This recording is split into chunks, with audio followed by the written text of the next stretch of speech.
नमस्कार दोस्तों, मेरा नाम भव्य मंगला है। मैं आईआईटीएफ क्वालिफाइड ऑडिटर हूँ। पिछले 19 साल से ऑटोमोटिव सेक्टर में ऑडिट कर रहा हूँ। एक और बेहतरीन टॉपिक लेके आया हूँ और आज मैं बात करने वाला हूँ क्या डिफरेंस है between PDCA, plan do check and act, और SDCA, standardise do check and act. और जब तक ये वीडियो समाप्त होगा आपको समझ में आएगा क्या होता है पीडीसीए, क्या होता है एसडीसीए, क्यों दोनों इंपॉर्टेंट हैं, क्या मेन डिफरेंस है इन दोनों में, और किसी भी ऑर्गेनाइजेशन के लिए क्यों इंपॉर्टेंट है कि उनको दोनों को ठीक से इंप्लीमेंट किया जाए।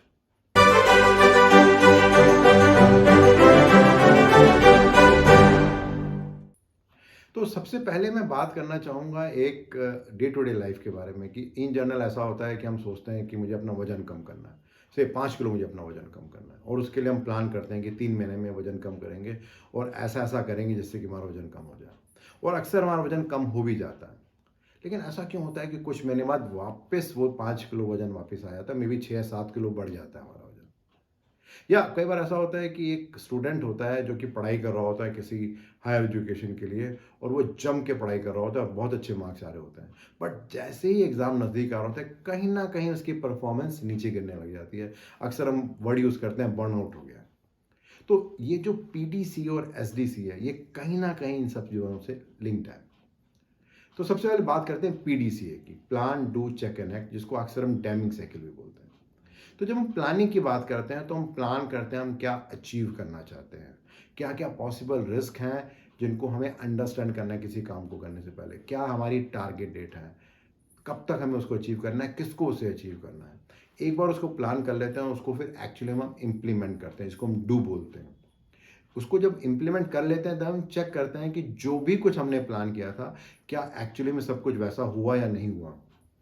तो हो सकता है कुछ हो या कुछ ना हो। तो देन आखिरी पार्ट आता है एक्शन का, कि वहाँ पर हम देखते हैं कि जो चीज़ ठीक से इम्प्लीमेंट हो गई थी अब उसको हम रेगुलराइज कर देंगे, और जो अगर इम्प्लीमेंट नहीं हो पाई थी उसको हम देखेंगे कैसे उसे इम्प्रूव कर सकते हैं। से फॉर एग्जांपल एक कंपनी में हम सोचते हैं कि हमारी रिजेक्शन 5% है और उसको हमें 4% करना है।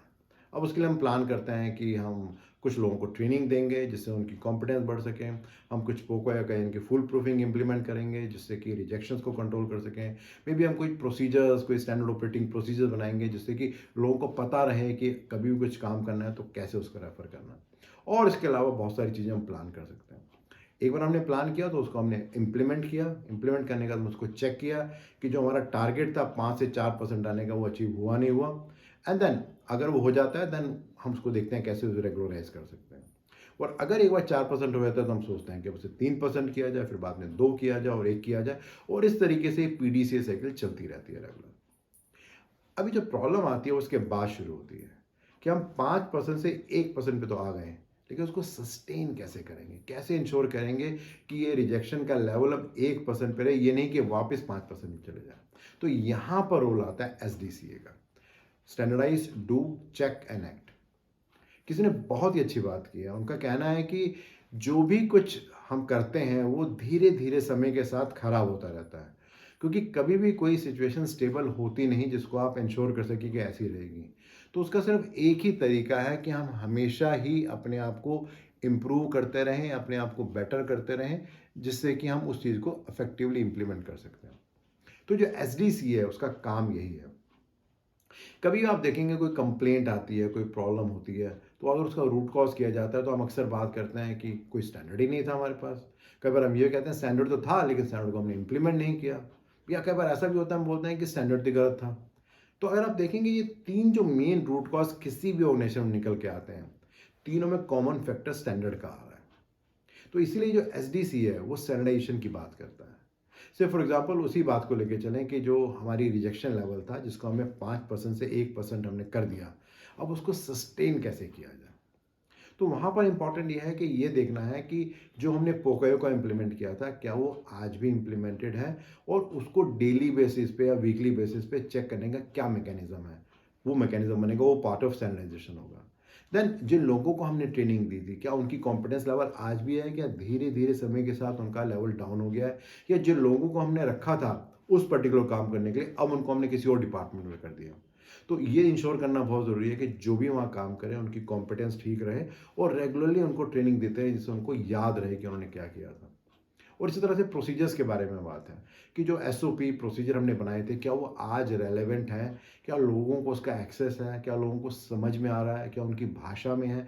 ये सारी बातें स्टैंडर्डाइजेशन की हैं और इसके अलावा और बहुत सारी बातें हो सकती हैं।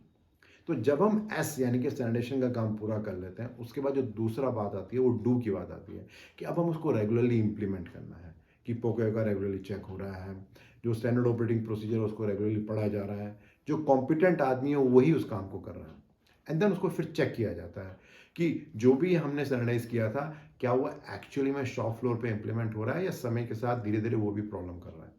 एंड देन लास्ट में एक्ट आता है कि उसको किस तरह से इंश्योर किया जाए, उसको हम बेटर कर सकते हैं और इम्प्रूव कर सकते हैं। तो इस तरीके से ये जो एसडीसीए की साइकिल है चलती है। डाइची उन्होंने एक बहुत ही अच्छी बात की है। उनका कहना है कि जहाँ पर कोई स्टैंडर्ड नहीं होता वहाँ पर कोई भी इम्प्रूवमेंट होने की पॉसिबिलिटी है ही नहीं। तो अगर आप एक मैं समरी करूँ ब्रीफ सी इन बिटवीन, तो मैं जब बात कर रहा था पीडीसीए की, तो मैं बात कर रहा था किस तरीके से हम इम्प्रूव कर सकते हैं ए से बी और बी से सी और सी से डी। जब मैं बात कर रहा था एसडीसीए की, तो मैं बात कर रहा था सस्टेनेंस की कि जो भी कुछ हम ए से बी में आए क्या वो उसको हम सस्टेन कर पा रहे हैं, या बी से सी में गए क्या उसको हम सस्टेन कर पा रहे हैं, एंड इसी तरह से साइकिल आगे चलती है। अगर एक आम भाषा में बोला जाए, जब हम सीढ़ी चढ़ रहे होते हैं तो जब एक स्टेप ऊपर रखते हैं तो एक स्टेप हमारा नीचे फ्लोर पे होता है, और जब उससे अगले चलते हैं तो एक स्टेप हमारा फिर पीछे होता है। तो कुछ कुछ इसी तरह से पीडीसीए और एसडीसीए है कि पीडीसीए से हम एक स्टेप आगे बढ़ रहे हैं लेकिन एसडीसीए के थ्रू हम उसको मेंटेन करने की कोशिश कर रहे हैं। और जब इन दोनों का कॉम्बिनेशन होता है तब वो हमें बेनिफिट मिलता है जो हम रियली लेना चाहते हैं। जैसे कि अगर आप एक पिक्चर देखेंगे, उस पिक्चर में आप देख रहे हैं कि किस तरीके से हमने एक इम्प्रूवमेंट किया, बट अगर हमने वहाँ पे उसको सस्टेन नहीं किया, कोई सिस्टम नहीं लगाया, तो धीरे धीरे करके हम स्लाइड डाउन कर रहे हैं। उसके बाद हम फिर कुछ इंप्रूवमेंट करते हैं, बट अगर वहाँ भी हमने उसे सस्टेन नहीं किया फिर हम धीमे धीमे करके नीचे जा रहे हैं। बट अगर उसी इंप्रूवमेंट को हम लिंक कर देते हैं एस डी सी के, यानी कि हम उसको स्टैंडर्डाइज करते हैं, डू करके हैं, चेक और एक्शन करते हैं, तो जो भी हमने इंप्रूवमेंट किया उसको हम स्टेबलाइज करते हैं, देन हम फिर कुछ इंप्रूवमेंट करते हैं, उसको हम फिर स्टेबलाइज करते हैं, उसके बाद फिर कुछ इंप्रूवमेंट करते हैं, उसको हम फिर स्टेबलाइज करते हैं। तो ये दोनों चीज़ें टेंडम में चलती हैं, पीडीसी और SDC.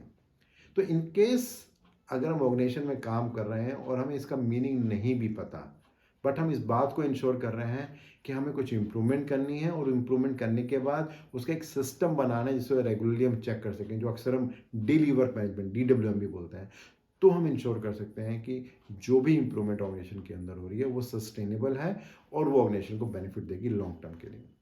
And then suddenly whenever कोई इंप्रूवमेंट होती है और उसका बेनिफिट मिलता है तो बहुत सारी चीज़ें जो इंप्रूव होती हैं। से फॉर एग्जांपल अगर मैं बात करना चाहूँ विद रिस्पेक्ट टू लॉसेस के बारे में, वो कम होते हैं। अगर हम बात करें कि जो भी हमने इम्प्रूवमेंट किया उसको करना आसान होता है, जो टाइम का वेस्टेज है उसमें बहुत फ़र्क पड़ता है, जो हमारा इम्प्रूवमेंट का स्टैंडर्ड है उसका लेवल हमारा बढ़ जाता है।